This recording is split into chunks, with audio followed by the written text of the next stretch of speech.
Pray for me. Hello. Thank you for watching us, Sister Wives Watchers and Chick Chatters. We're back with the third installment of the Tell Nothing. We're still going back and forth between David and Kody at this point on what polygamy is, what ego is, just all this crap. I mean, can't they just put all this in like one episode, honestly? Yeah, I feel like they really got into the weeds with like the back and forth with David and Kody. And to be honest, at some points I was kind of just frustrated watching it. Like, why don't we just get Kody back in the room for a minute and let them kind of talk this out? Because I know they both do have some valid points. You know, I think you really can only speak from your own experiences.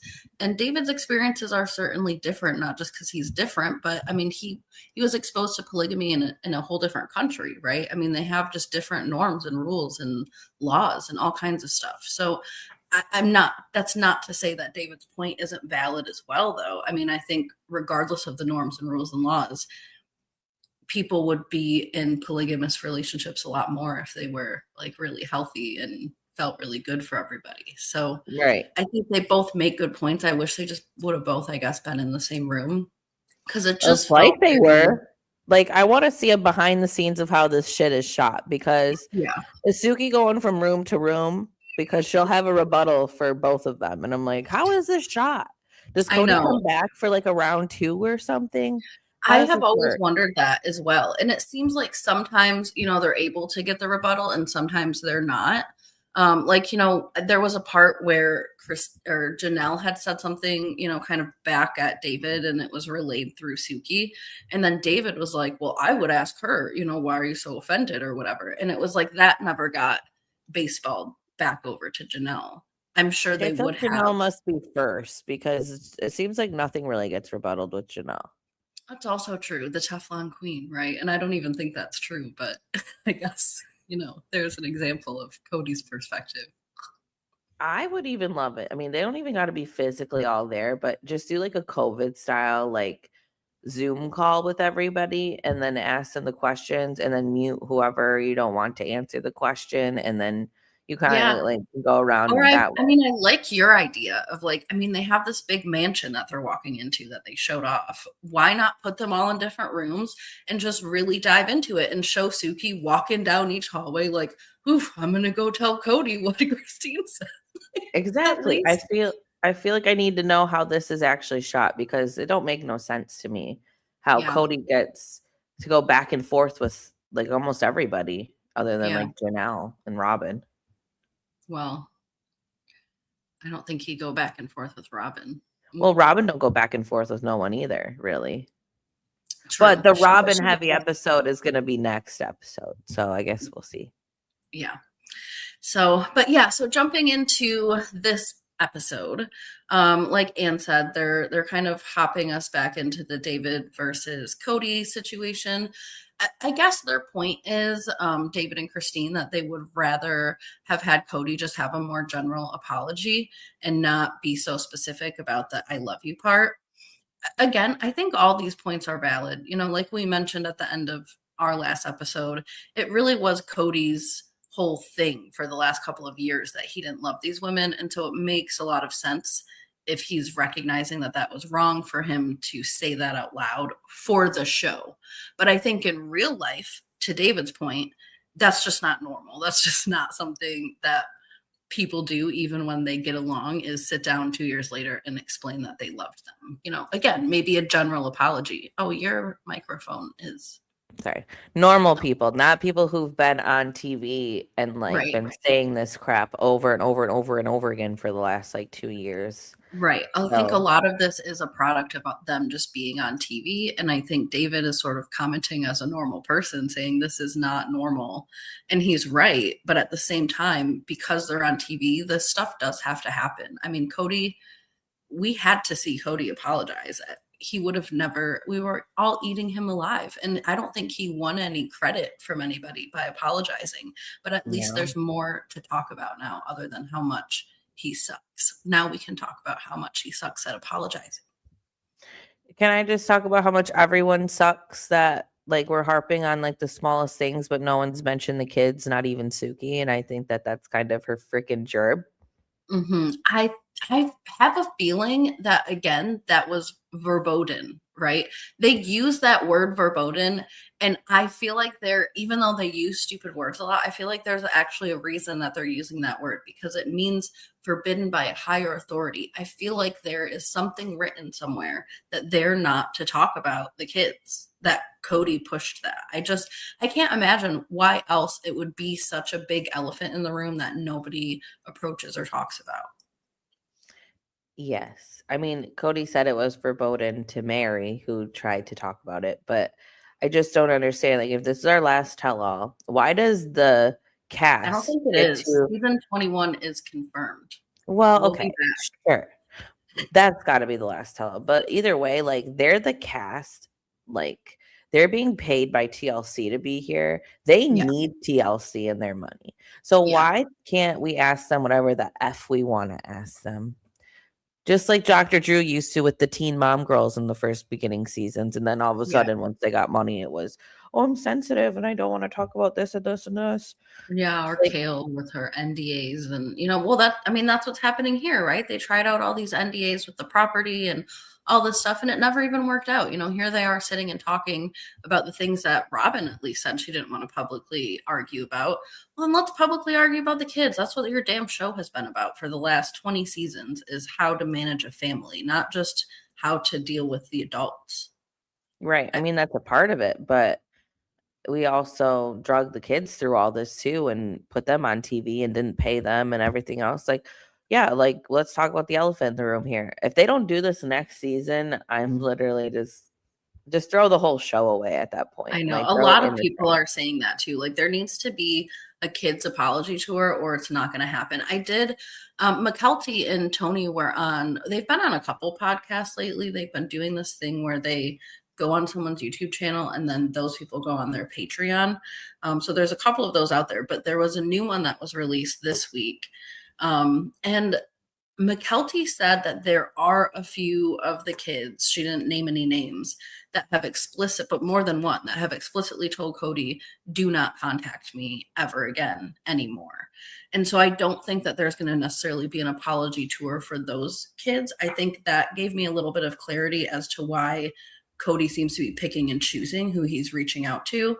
And I do think that he should respect what those kids want. No, I agree with, like, if someone's telling him I don't want to talk to you, then sure. But like, The rest you of have them. 18 kids. Like, Yeah. someone will talk to you. Well, and that's the thing, is it's like, is Kody hearing that from 3 to 5 kids and then all of a sudden saying in his mind, like, all my kids hate me, and so F them Yeah. all, I'm just going to be with Robyn? Because that seems like something Kody would do and say.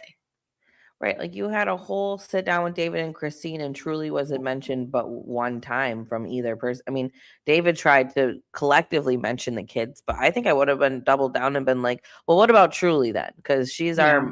she's the minor child involved here. And I know that there was the custody stuff going on at the same time, but they didn't have to specifically talk about that. They could have just talked about like visitation. Like, when do you plan on seeing her? What do you plan? What do you want your relationship with her to look like moving forward? Right. And like, they didn't have to talk about like the custody or the child support or anything like that. But I think that they could have talked about something, I agree. anything. I totally agree. Yeah, I think that was a big missed opportunity here, and I guess I'm just trying to make sense of it by thinking maybe there was a reason for it, but I don't know. And it doesn't seem like we're going to hear about any of the kids next episode either. So I think that that's nail in the coffin there in a lot of ways. We're gonna hear about the catfish, which, if we're gonna hear about the catfish, like, this has been like sprinkled throughout the seasons, here and there, like as a dig at Meri or whatever. Like, Right. yeah, let's just freaking hash it out. Like, if this whole next episode isn't about the catfish, like, start to finish, I want to know if they were friends with Robyn. I want to know all the rumors. Like, let's hash it out. I agree. I mean, I don't think it will be, but I do hope that a big portion of it is. I know that they've talked a lot about the catfish thing here and there, but they have not talked about Robyn's role in the whole situation. All that has kind of just been like rumors. So I am curious to hear more about that. But they do, I mean, they wrap up the Christine and David apology here. That's why we had this like back and forth a little bit with Kody and David, but don't worry, we'll have another back and forth about construction workers later between Kody and David. But Kody ultimately says, like, look, we cannot be friends right now, but that doesn't mean that we can be friendly. We have to try to resurrect the dead trust, which is very dramatic, but is also true, I think, on both sides.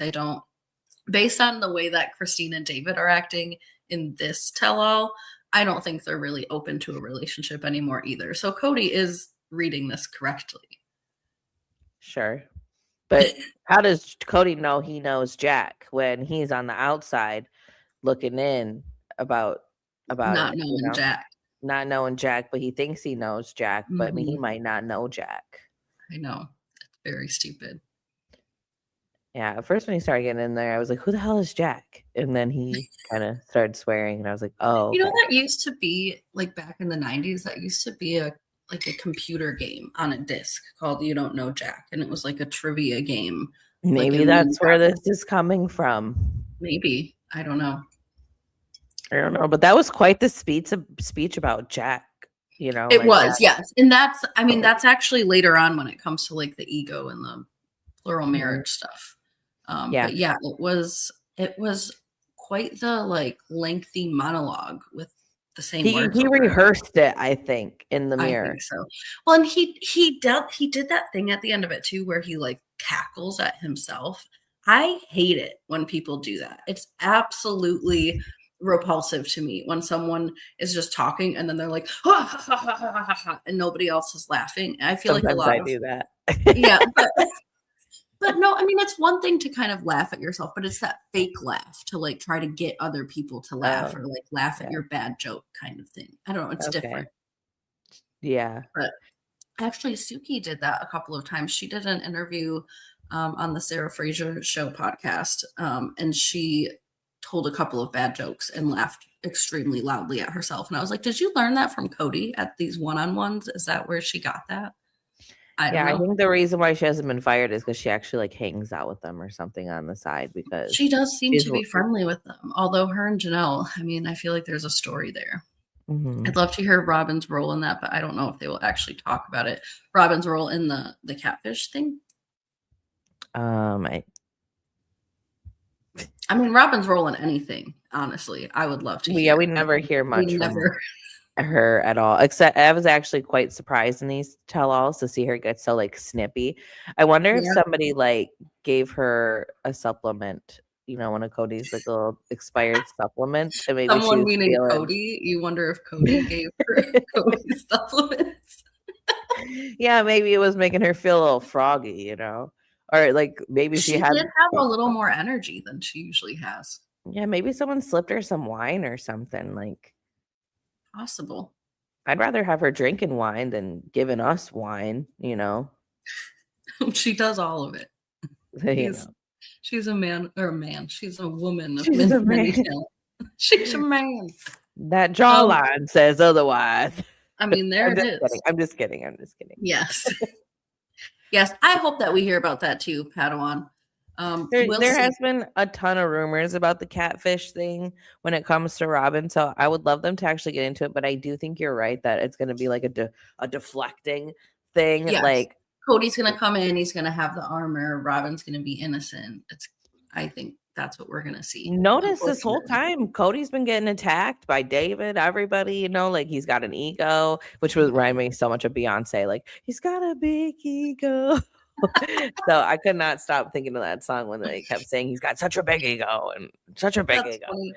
So but he's been getting attacked left and right by everybody, but the one time Robyn's getting attacked about something that's probably true, I mean the catfish situation and how wives can't trust her and blah blah blah. Well, I have a wife that's telling me about another wife, and how is that not my business? This is actually going to be, it seems, Kody's only meltdown during all the one-on-ones. All it takes is just bringing up Robyn to make this man the sacred cow down, like Chernobyl, like full meltdown. Yeah, so. Robyn is the sacred cow, the one and only. Well, his secondary sacred cow, Janelle, is who he felt the most comfortable going with going for this apology. So they talk about that and how safe he felt going to her first because he already squared her away, like all the property deals and the land. And I'm like, how many deals were you in with Janelle? Like, are you talking about Robyn's Their whole home? family was financially entangled for 20 years. I mean, there was a lot to sort out, but yeah, but they must be talking about like Robyn's home on the low because I don't know what else they would be. yeah, I think Janelle had the same issue that Meri had. Kody just hasn't made it right with Meri yet. Because Janelle and Meri both put money from their Las Vegas house into Robyn's old house, her first Flagstaff house. And I think they both wanted, their portion of that money back. But he had made things right with Janelle already because he still, has this weird thing with Janelle. And he could care less about Meri. He just wants to see Meri suffer. So obviously this was the easiest choice as far as olive branches or apologies go. But I don't know. Did you notice Robyn's face? She was smiling at some point when Kody was getting into this apology. And then he started talking about how bad plural marriage was in the beginning for them. And then her face started going sour. And I couldn't really figure out what her problem was. I don't know her problem either because honestly, it's not like it really affected her at all. I mean, it was she wasn't there. She was like 10 at the time, according to Meri. I mean, she probably was doing her little break dance. Yeah, Robyn was breakdancing at the time that this was all going down. So I don't see why, but I did notice her face change, but her face is always doing that. Like she can, I think she's just trying to like rage bait us. Probably. I mean, I'm just happy to see her actually looking at the clips. So I think that's she's usually like, I know. I'm like, girl, there's audio still. You can hear it. And it's like, it's real. This all happened to your husband. But to everybody, yes. To your sisters, if you're talking about sister wives. Yes. I thought it was interesting that Kody brought up when him and Janelle got married in the early days, Janelle had tried to make it a point to be a safe place for Kody. And I'm like, what is it about Kody that all these wives think that he's such a traumatized person that they need to have him be their best customer, a safe place, or all these things? I mean, things must have been really bad between him and Meri. I was gonna say my impression is it's not really Kody, it's Meri that they're but like it seems like everyone else saw him as this victim of his first marriage, like I'll come and protect you, and then Kody never protected them. Yeah. Hello, can you read that, Anne? Because I'm not gonna embarrass myself like last time. Rose Duhan. Hi, Rose. I think the squaring away with Janelle has to do with Garrison's home. Oh, okay. You know what? That makes a lot of sense because they probably agreed that he would get none of Garrison's money and she would get none of the money from Robyn's house. Maybe. That's probably, I mean, there probably makes a lot more sense to me on how he got this all squared away in like January or whatever it was, like the next year. Like why it happened more quickly because things probably had to really happen with Garrison the state. That makes a lot of sense. Thanks, Rose. Although he's not even on the birth certificate for Garrison, so really he wasn't entitled to anything regardless. But whatever, because that's what Janelle says that like Kody's not on any of her kids' birth certificates because. But Garrison was an adult, so I wonder if he had had beneficiaries. I think it was just Janelle at that point because it's possible Janelle could have, out of the kindness of her heart, shared some of that with him, or because you can update your beneficiaries at any time. Like Dean's in the military and he updates it. Like we just updated it. You can do it on the computer at home. So so that makes a lot of sense because he's not entitled to any of Garrison's money, but I'm sure he inquired about it. Like, well, what's going on now with his home and his assets and his bank account or whatever. Oh, he absolutely inquired about it. Ain't no guess. Mm-hmm. Robyn, love that. Hi, Miss Ohm. Oh, hey, Miss Ohm. See, this was another person I embarrassed myself trying to read their name too, but thanks for popping back in. Yeah, it's been a little bit. I know. Robyn wasn't happy when Cooter said he had thought a lot about Janelle over the years. You're right. That is why her face changed. Yeah. She didn't Well, like and us. how he said that You're she's right. a safer space for him, and she, he thought she'd be That's my nicer, job. and I would She love. took my job. Did they show Robyn when he was like, when Janelle was like, I knew it, I just knew it, I knew it, I knew you Yes. loved me, I knew I you mean, did. they didn't show the whole 20-second long repetitive, but they did show her saying, "Oh, I knew," and blah blah blah, and then they showed her doing the whole little like when she like melts into her hands after. Yes, She's it's so in like love with this it's man and his build. Janelle was Robyn's only real competition to Robyn. Always, So always. That's just my guess, by the way. I think that's a great guess. it's an amazing guess. It's a great hypothesis. Yeah, and I think that helps make sense as to why Janelle was squared away more quickly. Obviously, Janelle was easier to work with than Meri. I think that makes a lot of sense too, but things probably had to, get moved along with an estate and things like that. And Janelle doesn't play around when it comes to paperwork. Well, we've seen Mary's always advocated for herself. I like when she told Kody, like, you're not going to tear me down anymore. You're not going to silence me.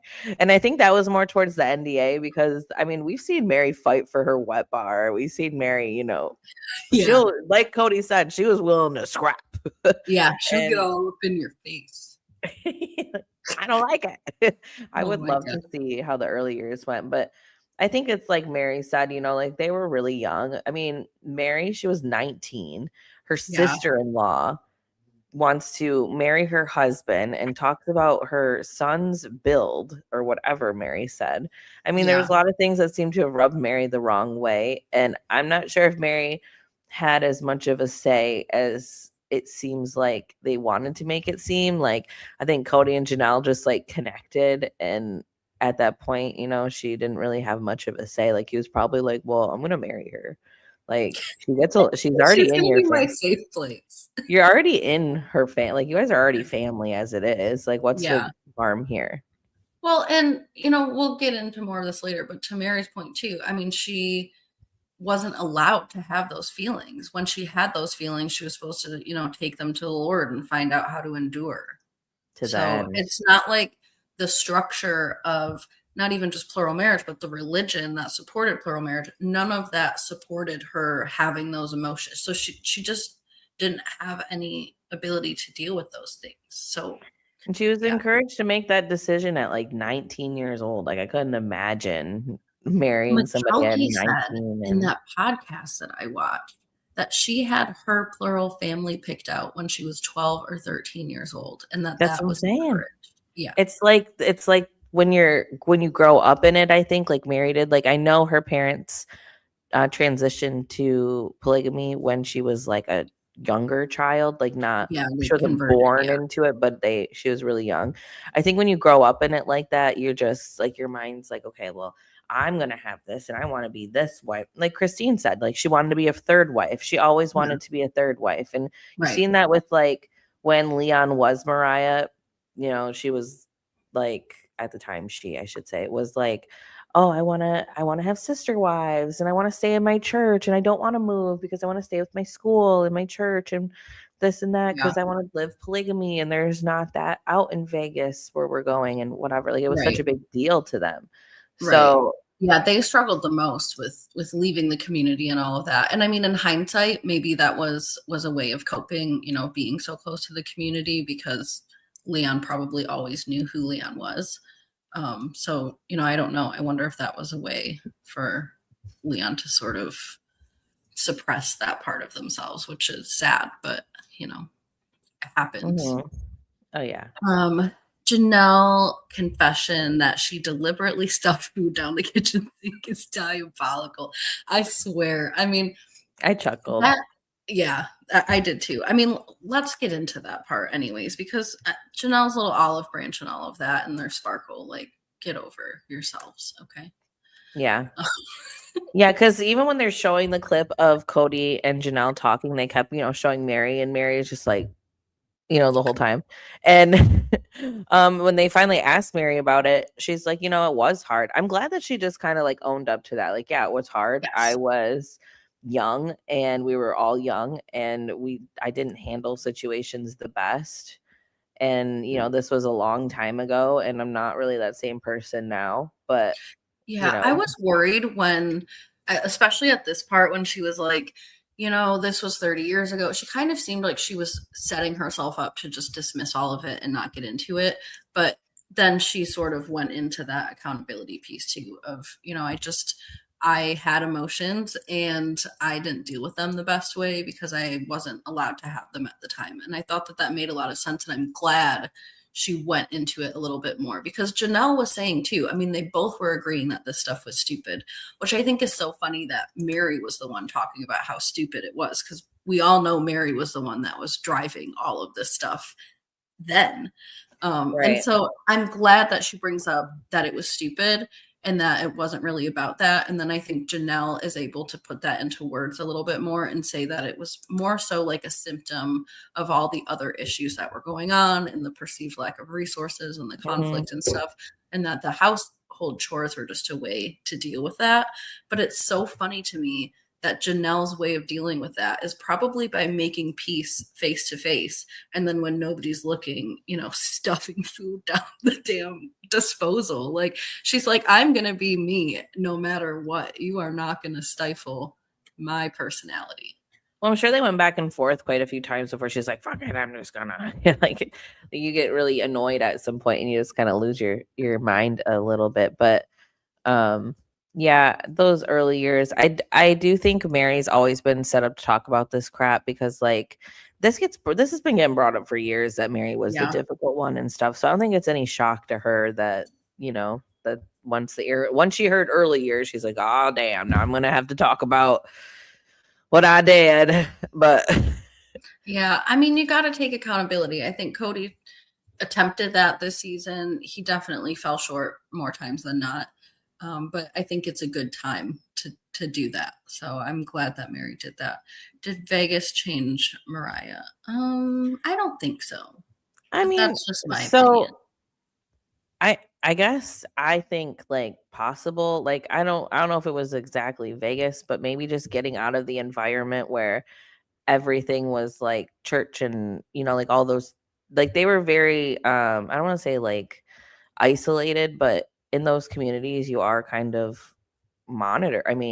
No, you're totally isolated. And actually, according to McKelty, especially when they lived in Lehigh, she said everybody on their street lived plural marriage. It wasn't as like unknown as the show made it out to be. Actually, when they lived in Lehigh is when they had the most community. They were all involved in school together with other kids. They were all homeschooled. And so they didn't know anyone else at that time who wasn't in their community, specifically polygamist. Right. So I do think that like when they moved to Vegas and they went to public school and saw other things, like I think that could have changed a lot of, not even just Mariah at the time or Leon, but every kid, kind of give them an open mind. I mean, I certainly think like getting exposed to the world is gonna give you options, right? But I think, at least from my perspective, I feel like because that option was there doesn't mean that Leon shifted. I think Leon probably always knew something about themselves. And then once there was an open world that accepted that, probably felt comfortable enough, to come out. But I mean, I think a lot of people, have their own ideas. Right. Meri was undiagnosed OCD and is a clean freak. I could see that. Being that myself, I can understand how Mess's frustrated the shit out of her to the point where you take it out and eventually explode. Agreed, definitely. And that was probably difficult, to live with. And, nothing against people who struggle with that. But yeah, it's difficult for you yourself to live with. And so it's difficult for the people around, obviously, to manage too. Right. And those people just always should have had like separate living spaces. Oh yes. And the small trailer with paper thin walls, right? Like it's just a recipe for disaster. And I get being broke, but maybe like get a second trailer or something and put next to, like maybe just build a compound of trailers. Yeah, or cut it in half. Cut it in half. Yeah. Yep. Oh man. So I mean, this question is presented by Suki because of all of this. And I've never been a Meri fan. I find her spoiled. Yeah, I mean, I kind of go back and forth about Meri. I think Meri's had a lot of hardships, so I think she lashes out. She did teach me what a wet bar was, though, because I really thought it was like a bar in a pool. So, well, at least we have that from Meri. So thank you. Thank you. Oh my gosh. So Suki asked, like, is plural marriage a space that emotional intimacy can even happen? I thought this was kind of a bullshit question. Like, where does this come from? It's one of these filler questions. It's like, I guess, she's got to ask stuff like that because that's all we hear David and Christine talking about in their scenes. Like the producers make them talk about this crap all the time. So very true.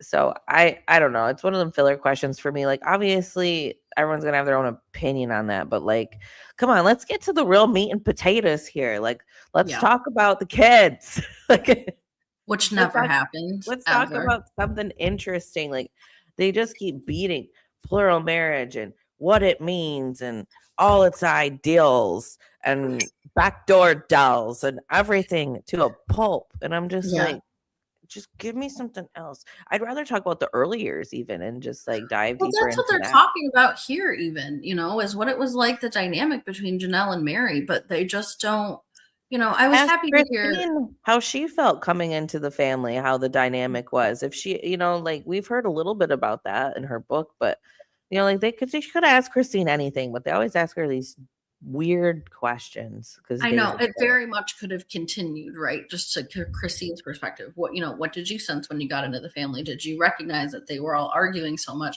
You were gonna want it to always be the third wife so that you could actually have this balance and come in and sort of be the one to give the harmony. Did that ever happen? Those are great questions, Suki. But no. Does Kody have the emotional capacity to be intimate? Like, we all watched them for the last 20 seasons, okay? There was no emotional intimacy. They were all in therapy. We watched them with Nancy do the damn thing where they all stand around how close they feel to Kody. They could have been in a damn different state from each other. That's how far apart they all felt. No, you're right. It's like Suki asked questions like we haven't been watching them for like 15 years or something. Like, right. There's not 20 just seasons meeting of this these stuff. People. Yeah. And the kids are forbidden very much. So I'm assuming that's what you mean. But yes. Yeah, I don't know. But it's just funny to me how like these are the random questions that we get. And it's like there's so many other great questions you could ask. Like, I don't know. They just get rid of Suki. Put Brooke in there. She's got some good questions. Somebody. I mean, I'm sure I don't have the best, but yeah, something. Therapy for them was hilarious. It was quite the thing to watch, especially when they would, go out in the world. The time they did the rocks and everything, and Christine had a whole meltdown about rocks. I mean, that stuff was true entertaining television. This that they're giving us now, it's just not even close to the same. But I did think that this was some tea. I think that I've heard this before, but I think to put it kind of into context too of, not only was Janelle Meri's sister-in-law who divorced her brother and then very quickly, had this thing with her own husband. Mm-hmm. They wanted to get married on her birthday. Yeah. What a weird thing to want. Even if I was Janelle, I'd be like, maybe not your first wife's birthday, like maybe the next day or something, like any other day. Yeah, well, I mean, I'm sure there was a reason. I hope there was a reason other than let's get married on Meri's birthday.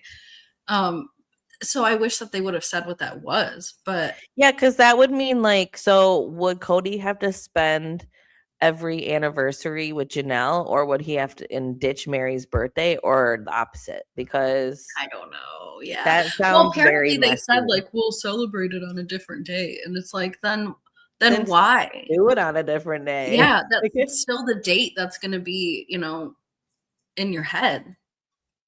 Yeah, it was weird.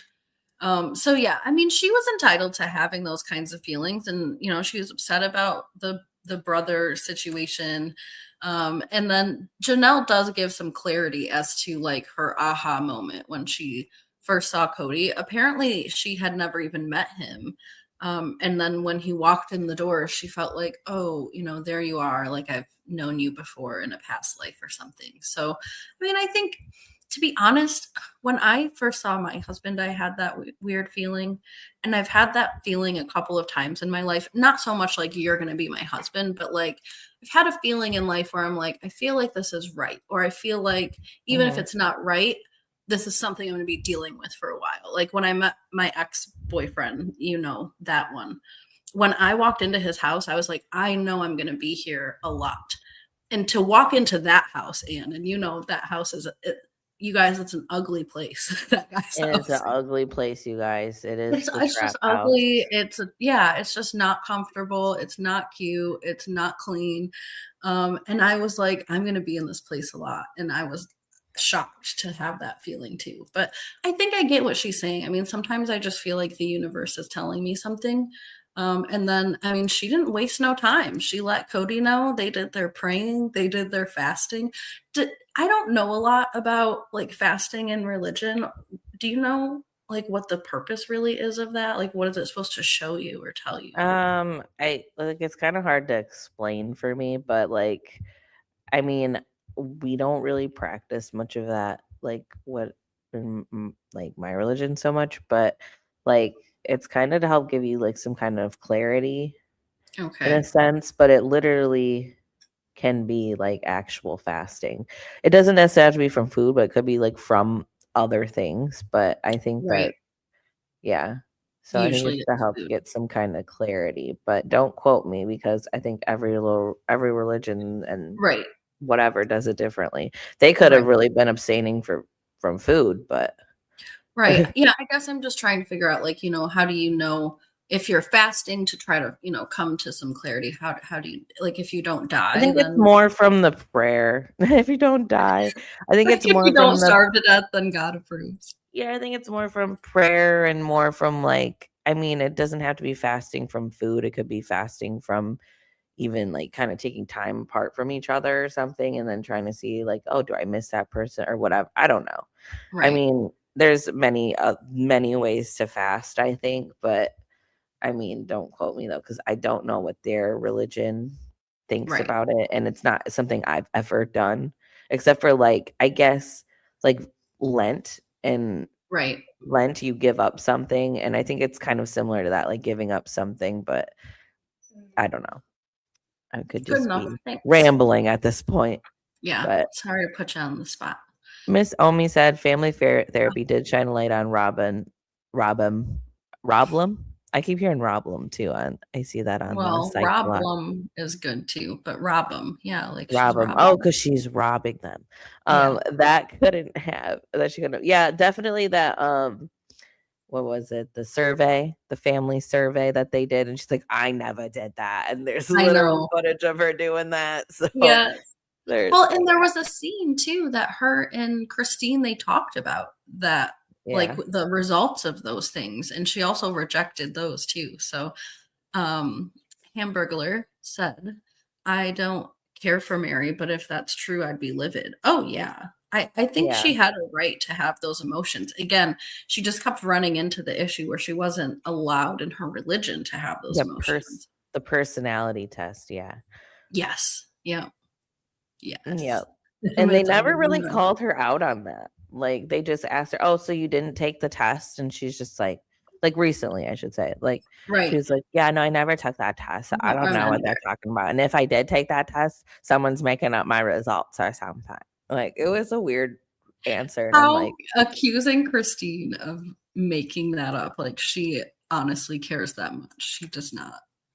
yeah, I wish they would have showed her the clip. Like, see, this is why I don't like these hosts that are like I guess, influenced by the cast to not talk about things or whatever. Like Andy Cohen would have just showed the clip. He would have been like, "Oh, let's Right. play that back."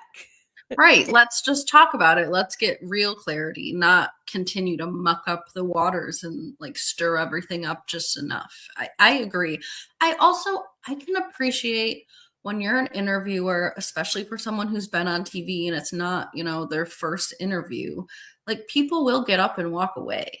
And you do have to kind of toe a line where somebody's going to sit and be open enough with you that you have to sort of accept just a little bit of their bullshit. And I think that is a really hard thing to do. I agree that we don't get nearly as much information as we should, but I think it's also like this is a human like conversation that's happening ultimately. And if you ask the wrong question, people will take it out on you, and then you're not going to get any more questions answered.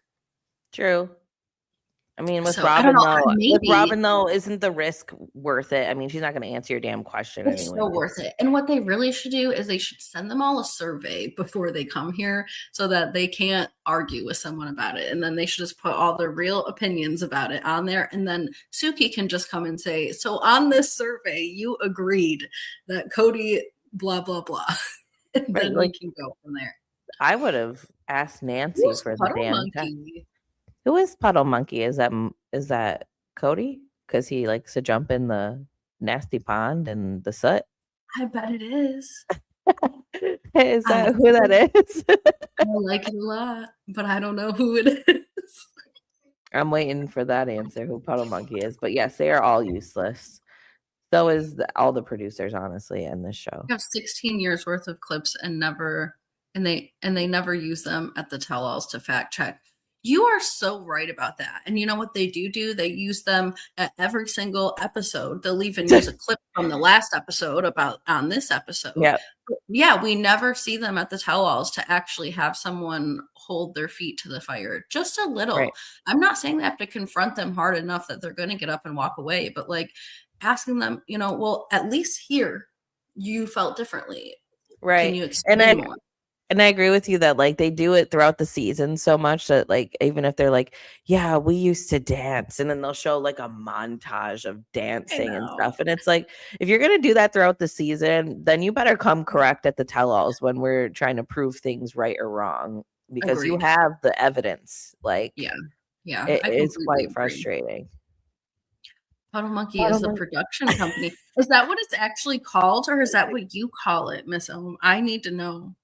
Is it called that? Oh my gosh. I really thought it was going to be a Kody because he, jumps in that nasty swamp. Skivvies. I'll never get over last season when he said to that realtor man who is just getting paid too well. And that's why he kept dealing with those people. He's like, I never went skinny dipping until I jumped in the pond with my family and my skivvies. And I'm like, you don't just sit here and say you went skinny dipping with your family, bro. Like, that's not. We're in 2020. That's not what I think the general public thinks of as skinny dipping.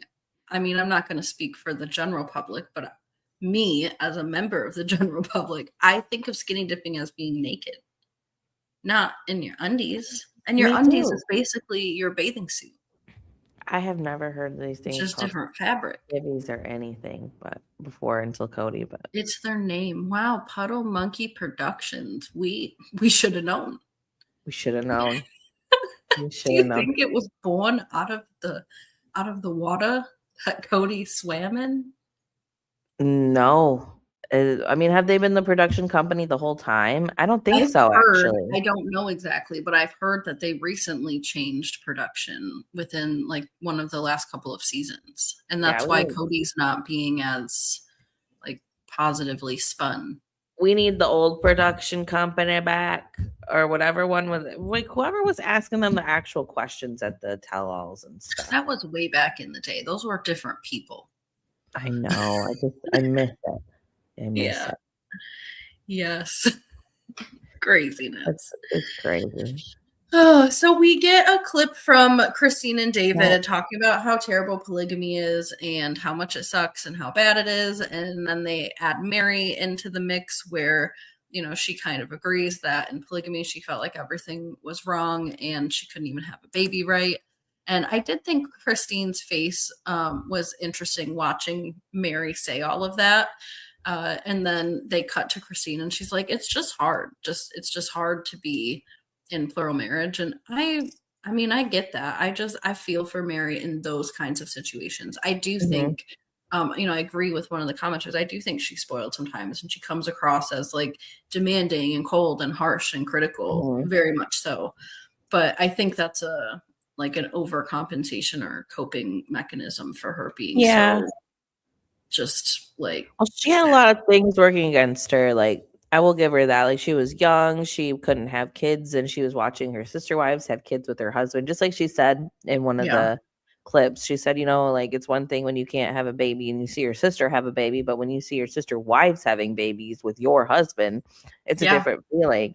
And she had that going on, and she probably, even though she loved those kids, almost partially resented them in the same sense, because it's not like Meri was going to get therapy for this. Like, she was internalizing it and not really dealing with it very well, and so she was lashing out. And on top of it, if she has this OCD and everything on top of it, like, she's got so many of these things working against her that makes her like truly almost unlikable in their household. Like, I agree. I mean, she was. I think a lot of the adult kids still don't really mess with Meri because of how she was. So, could she have handled it better? Yeah, but I think that, there is a lot more insight now to how things really were for her. I kind of feel like I agree. She definitely could have handled it better, because it seems like some of the situations were like borderline schmusive with some of the kids. But I don't know. I kind of am inclined to give her the benefit of the doubt. Like, maybe she was just doing the best she could in the moment with what she had. Who knows? Meri's her own person. But I think plural marriage is hard. I agree with all of them. And it has to be really hard when you can't have kids and you have all these wives coming to you trying to have sacred moments when they're telling you that they're pregnant. Like, I'm sorry, that's respectful, yes, but that's not a sacred moment. Like, that's heartbreaking for her to hear every single effing time. So yes, I'm glad you have the respect to do that. You should do that, but don't act like it's some beautiful thing for Meri. I know, it's like, what's the right thing to do? Like, do you tell Meri first just because, like, you want her to process that? Or is it almost like singling her out and like almost showing too much like pity? Like, I'm telling you first because we all know you got to process it. So, like, she knows why you're telling her first. Right. It's not like excited, like, I'm going to go tell Meri. It's like oh God, I'm pregnant. I got to go tell Meri. Like, I know.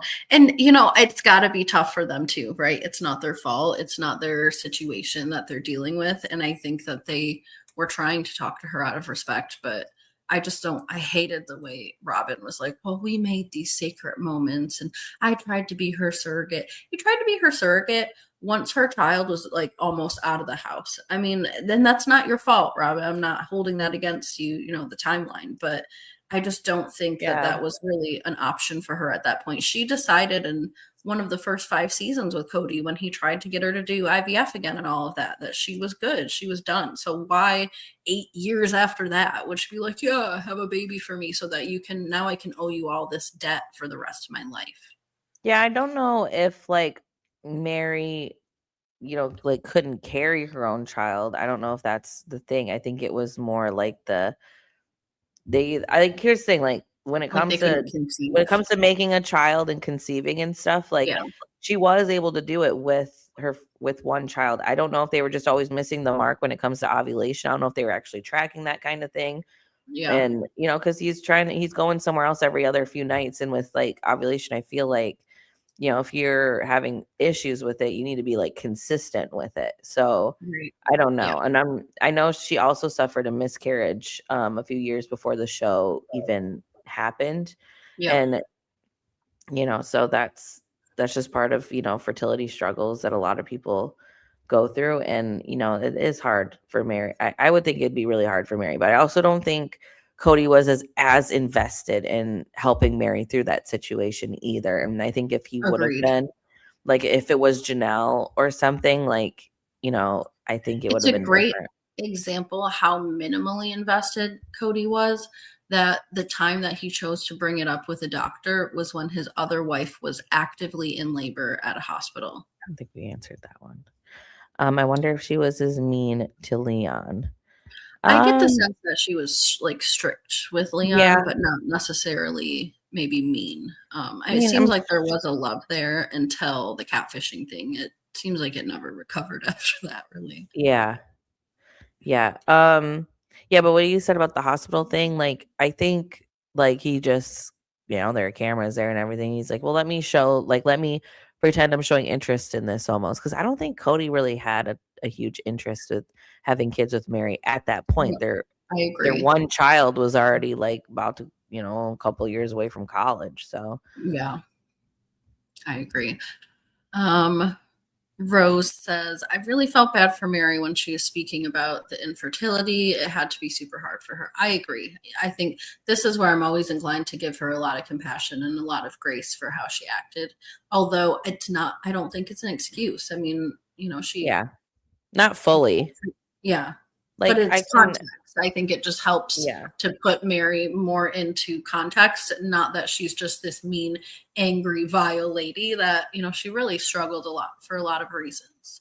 I mean, she's got reasons to be angry. I mean, but it is also like in the same breath, you can have a lot of things happen to you, but it's how you also respond to those situations. But at the same time, Meri was like 19 when all this started. So Yeah. I think that's when her sheer growth kind of stunted. Like, I just didn't respond to those things well. It wasn't really the emotions that were the problem. It was what I was doing with them.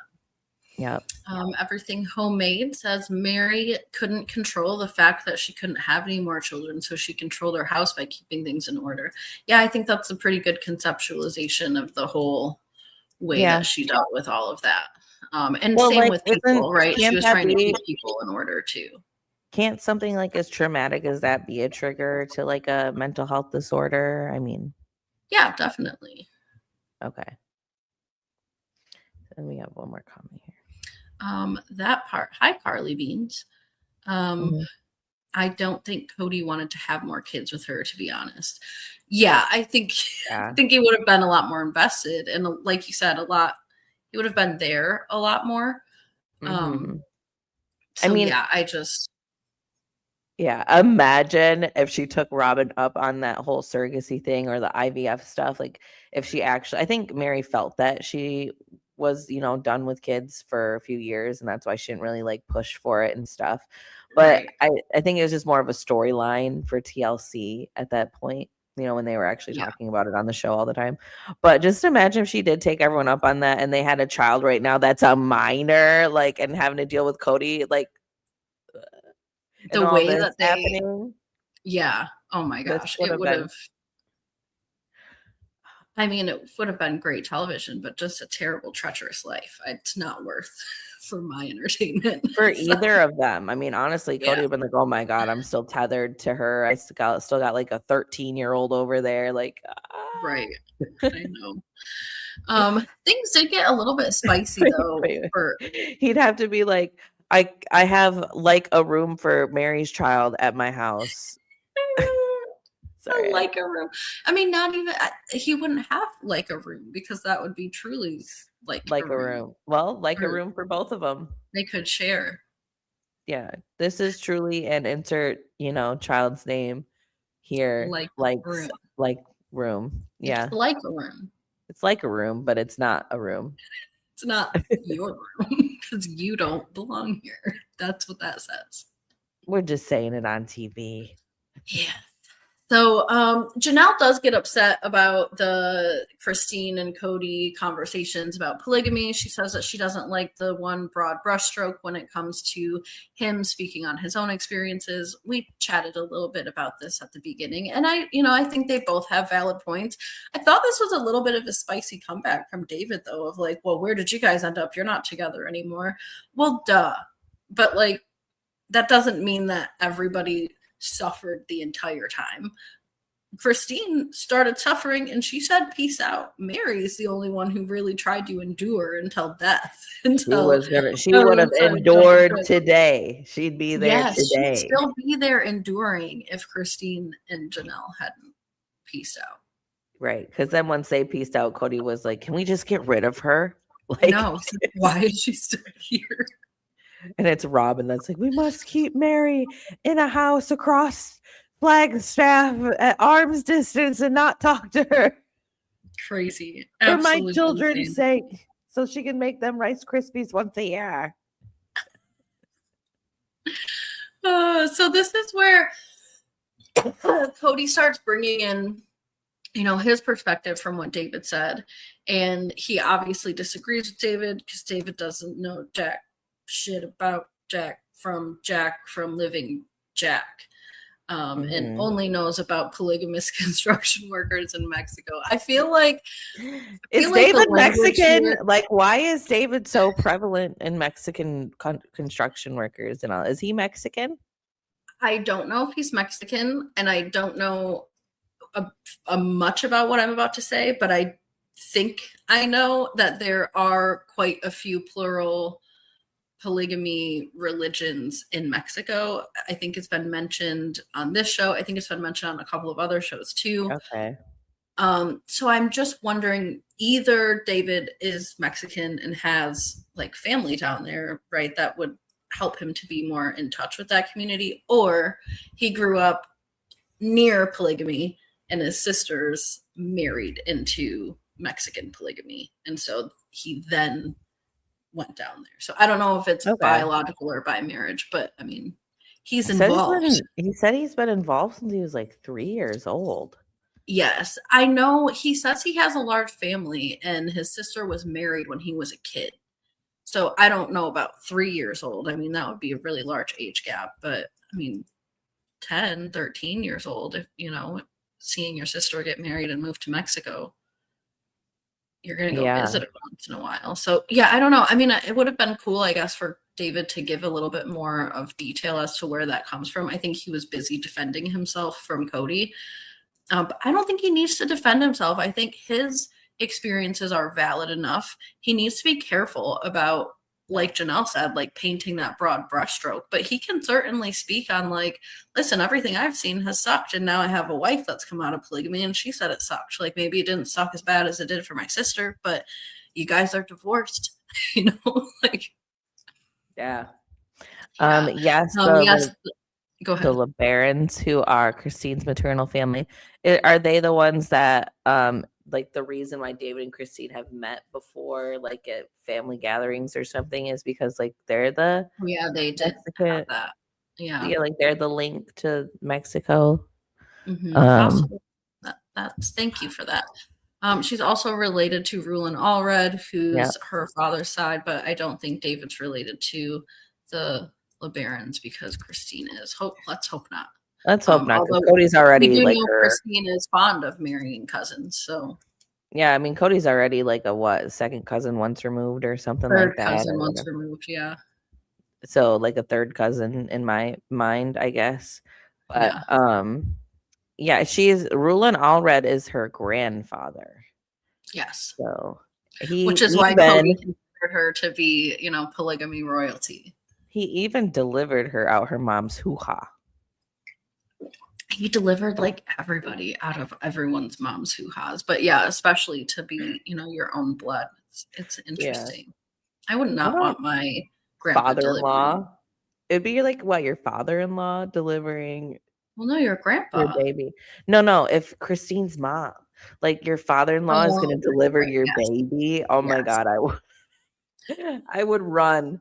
No, that would never happen. I would feel assaulted. I would definitely feel assaulted. I think he would also feel assaulted. I think probably. I would probably assault him. So,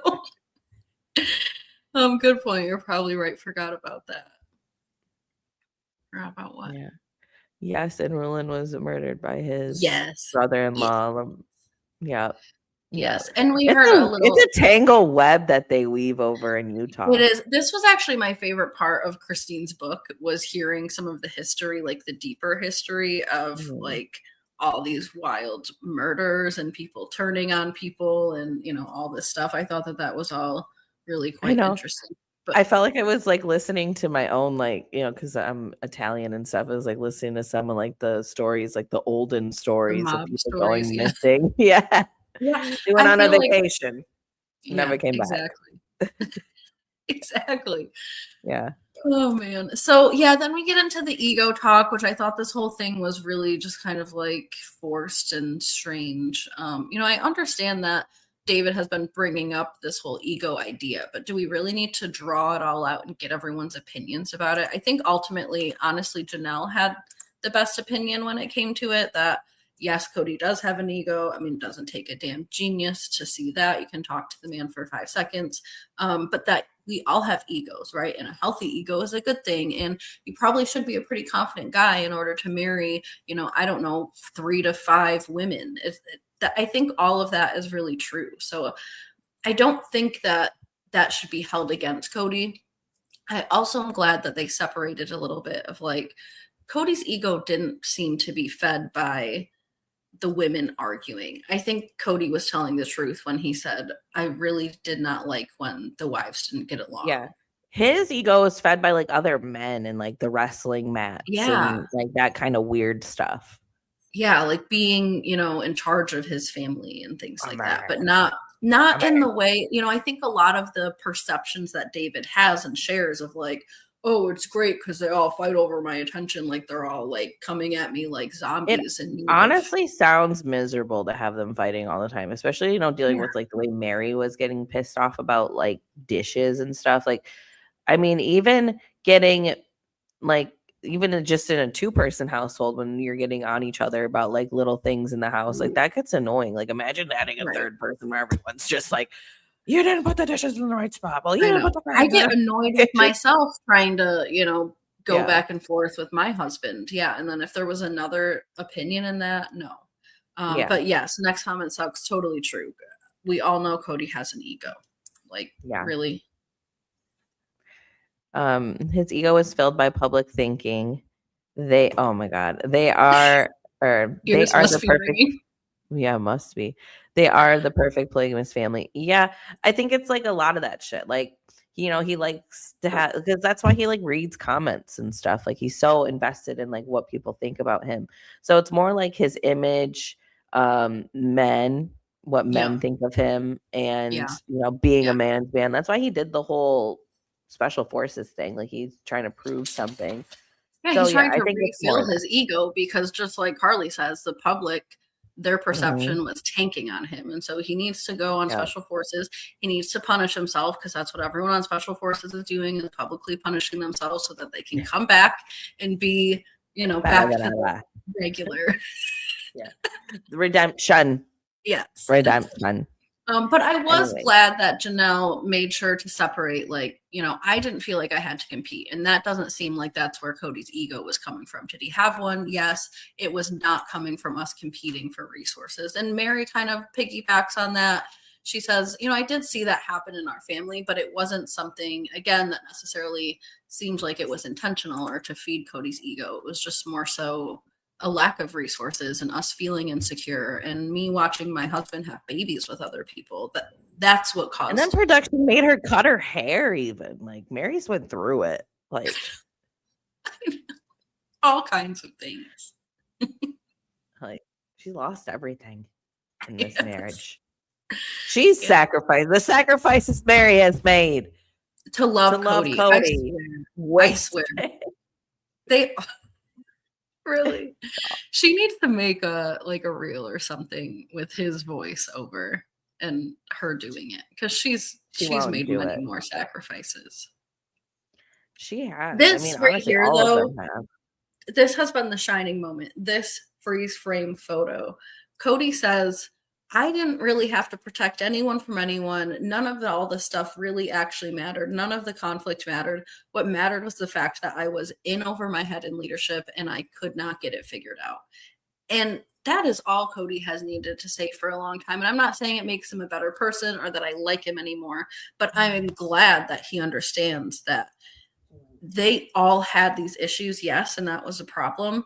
But the real problem was Kody's inability to manage that and make everyone feel good. He was just so beside himself in the fact that people weren't just perfectly happy in the situation that they were in naturally, that he couldn't get over those emotions. Glad I found your page first time here. Well, thanks for joining us. We're glad that you found our page too.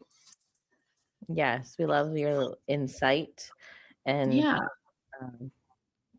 always come back. We always have fun chatting with the chick chatters. So we try to film usually on Fridays, but not always. when we can. We do. Sorry for the quality of this photo, and sorry to Meri for the face that you're making, but Christine was all of us watching this apology. She loves Do you that. think this is the first time she saw it? It could have been, because I think that this was all filmed before those things aired on TV. So, because they had previews for the tell-alls in with, like, I think it was the mid-season trailer, and might have even been just the regular trailer, but that's why I think these were all filmed a while back, especially if you go off Kody's hair, which is what we do with the timelines, is we go off Kody's hair for things. And Kody had cut his hair after Special Forces, like maybe a couple weeks after Special Forces, because he was mid media tour for Special Forces when his hair cut off. So this was all filmed way before that. And I think Christine was first seeing it there. I think they did like hold on to some clips and stuff like that, or maybe we had them watch parts of the show before the tell-all. So this way, but whatever. I mean, I thought it was interesting that you did a whole watch for what was it, the bonus scene, and there was like a bonus scene in this clip. Yes, there was. You're right. I didn't even they didn't show any bonus scenes of Meri and Kody in that whole bonus scene episode. I know, which was so stupid and very frustrating. But yeah, I mean, we did get a little snippet. I felt like I never heard it before. Do you remember what was said? I think it was, kind of along the lines of this whole part here about like how she's like, "You're not gonna silence me," and whatever. Yeah. Like, it was the Vegas and all that. Like, I think it was in with that, but I don't remember what exactly word for word. Right. That's okay. I just remember my feelings. I felt the same way. Like, this is, well, and I think we saw that before on another flashback too, that it was a little bit of scenes that must have came from a bonus scene that, again, wasn't actually shown. But they get into Meri's ideas about who this apology was really for. And I just thought, Janelle, be quiet. Robyn, be quiet. I thought Christine shined here. I'm really glad that David wasn't sitting next to her during this part. I like David's feedback and I like him being involved, but I think he really came into this tell-all with the intent of taking over and talking and getting his perspective to be known. So I'm glad that Christine was alone for this part so that she could just trash Kody right alongside Meri. I want to know why Meri does not want to be part of the ex-wives club. It seems like her and Christine have more and more in common by the day as far as how they feel about Kody. And they both do enjoy, I think, talking some crap about him. Yeah, but they also kind of like don't fully get along either because, past wounds have not fully healed over there. So yeah, I don't know. I think some of especially with Janelle. I think it's more almost Janelle at this point because she's tried to kind of reconcile with Christine, but like Christine said, her book after some cruise or whatever, she was like, "No, I don't want to be friends with Meri." And I think it's also the way that they, broke up, and Christine said out loud, like, "I don't want to be friends with Meri or Robyn. My relationship ends here." Yes. Yeah, but she didn't really say that, though. She said that she wanted some space. Sure. But she took quite a bit of, when you're breaking up in your family and you're like, "I want some space," like, from people you don't already have, like, there already was space there. So it's like, there was, yeah. I think it was just a nice way of being like, "Yeah, we're done." Right. Right. Let's put all this space. I need so much space. I can't come back to this until we're dead. Kind of thing. Christine felt that way about Robyn, but she didn't about the kids. So I feel like, and I'm just speaking for her and assumptions, but I feel like she recognized if she's gonna want to maintain a relationship with Robyn's kids or want her kids to maintain a relationship with Robyn's kids, then she has to have something with Robyn at some point. Sure. But I think Robyn felt so rejected by hearing, I need a minute, I need space, that it blew up into this whole Christine hates me thing. Sure, but with Meri, she doesn't really have to feel that way because Leon's a grown adult and she already has her own relationship with Leon. So agreed. Yeah. What's there? Why does she need to be friends with Meri unless they're gonna actually be friends? I don't know. She's a good question, but next comment sucks. Says the way she looked at him when she said Vegas was his fault.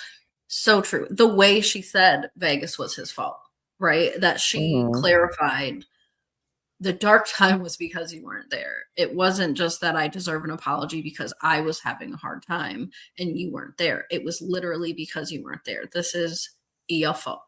Yeah, like you only came over to watch me change or whatever. It's your fault. Didn't she say something like that? Yeah. And then not even just like it's Kody's fault. I mean, I think it's partially Robyn's fault too. If Robyn is, wheeling and dealing this catfish thing, she's marrying her husband to get her kids adopted in case she has a heart attack or something. Because what risk is Robyn taking where her life's on the line? Agreed. Where her 14-year-old isn't that how old Dane was at the time and stuff, like they only even had to wait like 4 or 5 more years for these kids to be adults anyways. And maybe they should go with their damn biological dad. How do you guys get to decide that? Because we want them to stay in our big ass family and put them where? At Meri's house because she's got the space. Like y'all in the barn dominium. Ridiculous. Put everything in the barn dominium. The whole thing was so ridiculous. And it was all because, well, Robyn is so concerned about what happens to her if she passes away. That woman, we watched her fall off of a damn four-wheeler in slow motion. She's not dying. Yeah, she's not dying. She's not concerned about dying. And I'm sorry, she's not concerned about her legacy either. Maybe you are concerned about her legacy, Kody, but she's not. Let's remember, she entered into this relationship with $1 bajillion in debt that Janelle allegedly, supposedly dug her out of so that they could even get in those Las Vegas houses. So please, let's not act like Robyn is really that concerned about money. As long as she can put a bill on the counter and the magic bill fairy pays it, I don't think she really gives a F. The dolls keep coming in. The journals keep coming in. I don't think she cares where it comes from. And her damn silver for her horrible business. Yeah. And honestly, like, I don't know if y'all, I mean, I'm about to get on a rant. Okay, I don't know if y'all have seen her try to sell that jewelry, but it is like eye-gougingly terrible. Like, look it up on YouTube. It is just like, yeah, we have the 3D details, and it's like 3D details, bitch. Like, Didn't you just send it to me recently? I did, and it's horrific to watch. And I used to work in jewelry like last year, or like I did a year there at K's or whatever, right? And no one sells jewelry like that, like real. And K's isn't like upscale or anything, but they don't even sell like the 3D detailing. What is 3D? We're in real life. Everything is 3D. Everything is 3-dimensional here. Like this microphone. It would just watching her try to sell the jewelry is just like mind-boggling. And I'm like, I can't believe that these women who are, and I'm guessing it's Meri who filmed it, or Kody. Probably, or Kody. And yeah, whoever even watched her try to do that. And I was like, that they're like, yeah, let's have her be the head of the company. Let's sell jewelry because this is her passion project. No one else got a business based off their passion. I'm seeing if I can upload this for us to watch. You can even pull it up on YouTube and share screen, honestly. Oh, you're right. You can. I can't tell you how happy I am that Meri's finally seeing the light. It didn't matter how many people tried to tell and warn her. She wouldn't listen to saw for herself. Yeah, I'm sure Jen was pulling her hair out for years. like that's why she was making those jokes about like, just take the money and run. I think they were jokes. I don't think she was like serious. Like, take everybody's money. Like, take your money and run. Right. That might have been serious. Yeah. So get your money out of these people's pockets, especially if they're not even going to help you buy your B&B. Right. But I don't know what TLC is doing, but they need to do a divorcing polygamy show on. Yeah. I mean, I would enjoy that, but at the same time, I'm also like, what can they show me, about these people? Like, they're not really interesting because otherwise they'd be showing me interesting things that they're doing, and they're never showing me anything. Yeah, I appreciate what you're saying, and I agree. But I feel like those kinds of shows honestly have a better format on podcasts because they give people more time to really tell their stories. And there's a lot of podcasts out there about like leaving polygamy and people's stories, I think it takes a long time to talk about like the nuances of it, because it's not a simple thing to be brainwashed and indoctrinated. And Suki did bring up that question in this episode. She asked Christine if she felt like she was indoctrinated, and we didn't get to hear Christine's answer because David answered for her, and he said yes, she is. And I do agree with David, and I think that's what Christine would have said about herself too, and eventually she got there. But it's like when you grow up and this is what's expected of you, this is what's taught to you, this is what you see, this is what's modeled to you, then yes, you don't know any different, and you are essentially indoctrinated into this culture. Otherwise, I don't think people would do it. Like Christine said, what is the secret sauce? You know the secret sauce, Christine. It happened to you. You were indoctrinated into it. You were, I know. in fact, like, what's the secret? It's like royalty, girl. Okay. If anyone knows, it's you. You are the source. Like you're the one people would ask. But yeah, I would love them to be friends and like just to follow them in a show.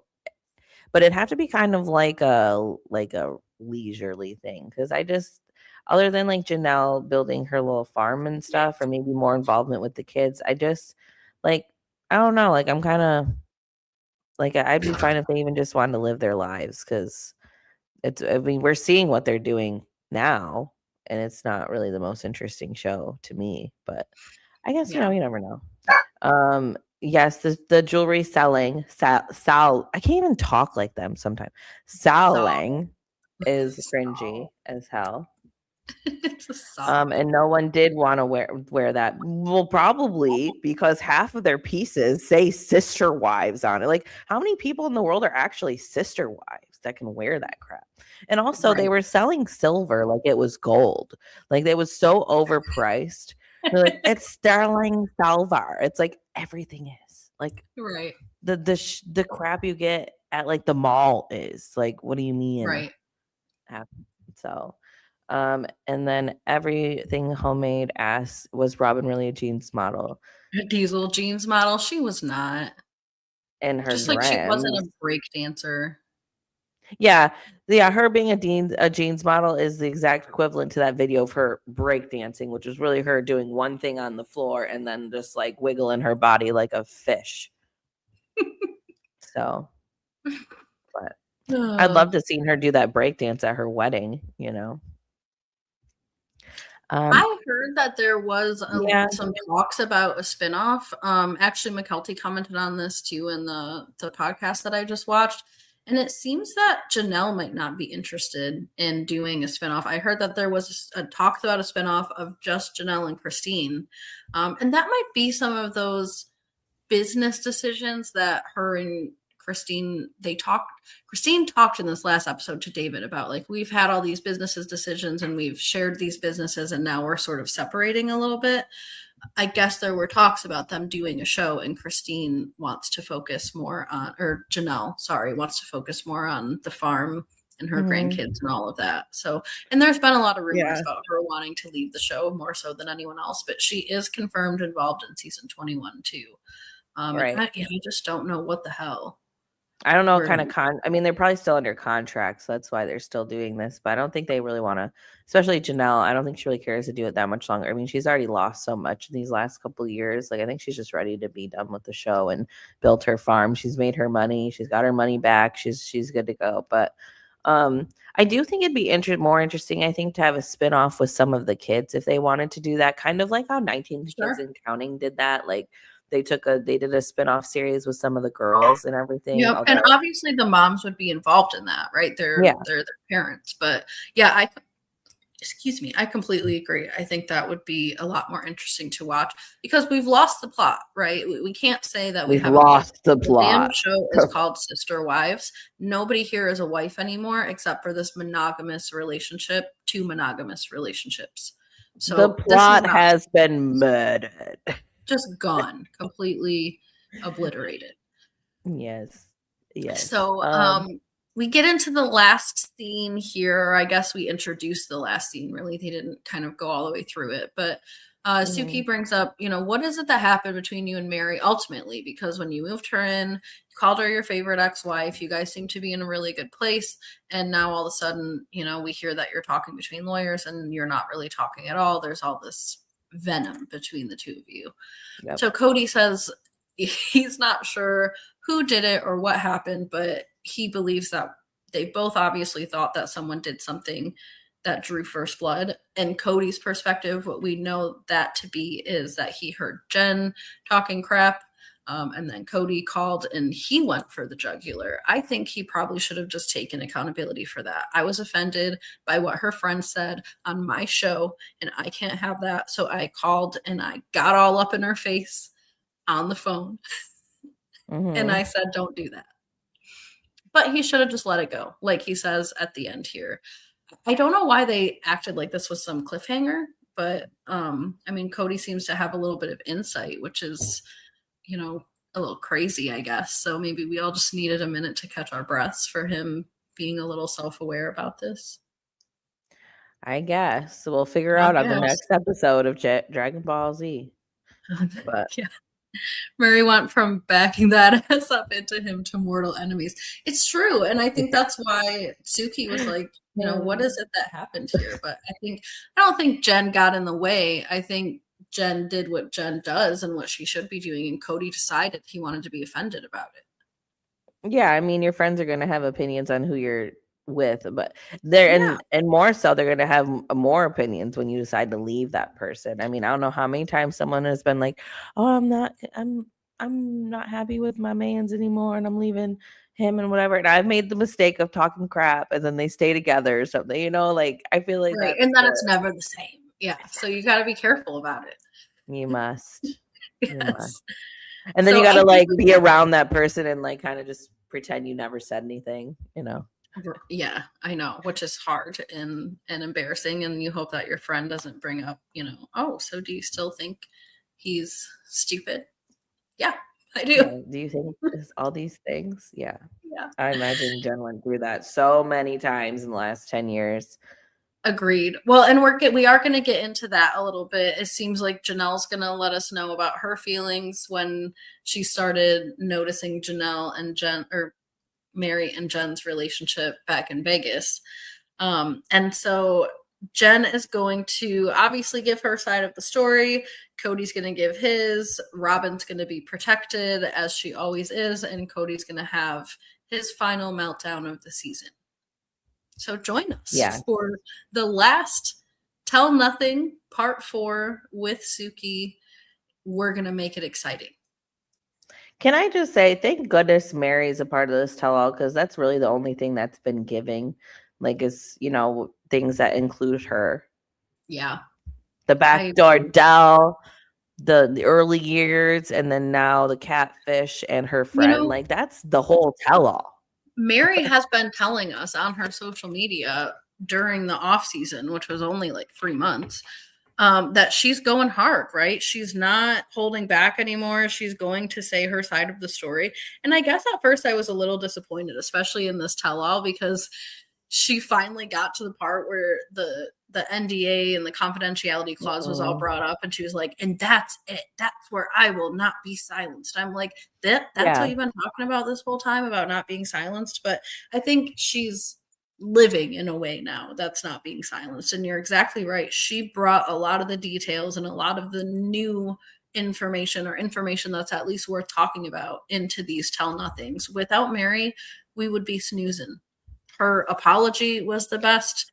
All of her points coming across were the best. She brought the most like clear, actual details into this tell-all. Tell nothing.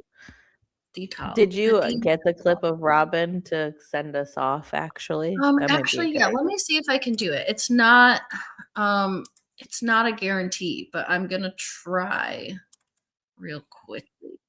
Sometimes the audio gets a little messy, but I would love to send us off with Robyn's sales pitch. I would love to as well. Let me see what let's not forget that lady was getting emails last season about jewelry because she didn't take it off the page, which she finally did quite a few months back, but you could still buy jewelry on there, even though they weren't selling any.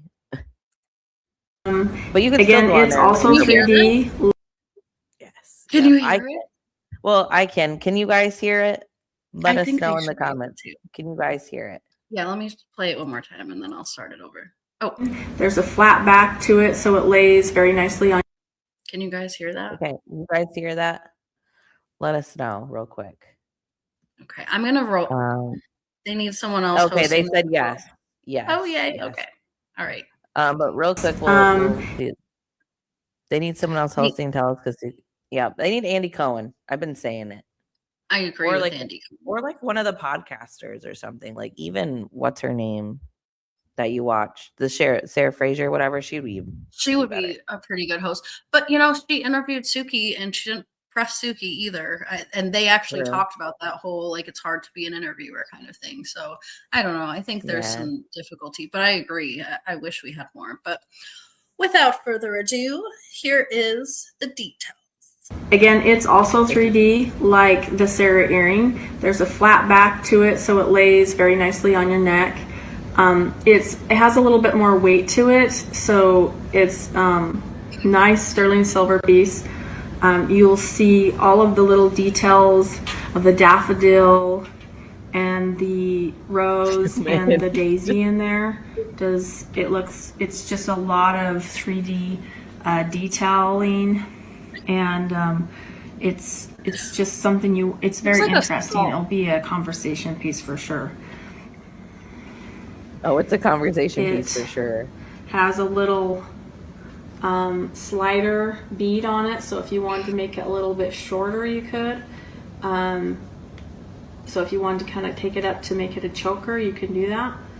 And has our little logo on the back of it, and it's just really adorable. It just really complements. So with the earrings and the necklace, it makes a great collection. A great collection. Here we have the Sarah necklace. With the earrings and the necklace, that makes a great collection. I love how she's like, Ann and I have watched that video so many times because I know every detail. Every detailing. I like how she starts talking about the weight of it. She's like, yeah, it's got a nice weight to it, because to help and then switches to a different comment, and it's like, are you trying to say it's going to stay in place? Like, maybe you should finish your thought before you move on to something. I don't know. That's just a mess of a video, and I cannot believe that these women saw her pitch things like that. And whoever was filming that, like when they zoomed in on the thing, it looked blurrier and it wasn't in focus. And then it's also going all around. I'm like, looked like a skull. It looked like a lava rock. I couldn't tell it was a daffodil at all. Nothing. A doll. The necklace is a good doll. It's a good doll at the price of $7,000. It's at least $500. Like, yeah. All that overpriced. Even like the earrings, because I honestly, like, there was a time where I saw, like, maybe like 2 years ago, like I did notice that there was still some pieces up, and I was like, oh my god, what if I was able to get Brooke these rose gold silver little rose earrings, and they were like $300. I was like, oh no. Ain't no way. And then the email thing happened last season. I was like, thank God I didn't buy that, because I'd be emailing Meri to get to Robyn. Refund. I swear. They wouldn't be getting a refund. No, I'd have to take them to small claims court or something. Like, probably. It seems like that's what's happening because nobody's answering any damn emails from that place. Yeah, they have to email Meri to even get a response from Robyn, and that's just so shady. So if you do not have the product, turn off your cart. Like, just turn it off. Turn it off. And you're paying for the domain for that website, like, still to this day, even though you're not selling anything of it. And what is it, to keep your blog up? Your mom blog, that's also part of it. Like, that's such a weird. Just separate the damn thing from the website. But all of you, please do not forget to like the video on your way out. I know we are wrapping up here, so feel free to like the video, subscribe if you like us. Yeah, subscribe if you don't like us. Hate watch us. I don't care. Just don't leave hate comments. So, Kody's on here hate watching us, disliking our videos. Always. It's always one. It's always It's like always one. one. It's Kody Brown. It's Kody and Robyn Mm-hmm. on their shared account. Yes. But we do have to run do- because we're gonna cover the Amish. Yeah. We do have the Amish to cover. We're about to get back on here and talk about Suddenly Amish. But if you do check out Sister Wives Closet, you will find a blog that has nothing to do with the jewelry. So go ahead, check it out. You should check it out. It is pretty funny. If you can't sleep one night, check out the Sister Wives Closet. Do not put anything in the cart and do not buy anything. You will not get an item. You will not get your money back. You will probably not even get an email. Yeah, although I do think she finally turned the card off, but you never know. She could turn it back on. So, yeah.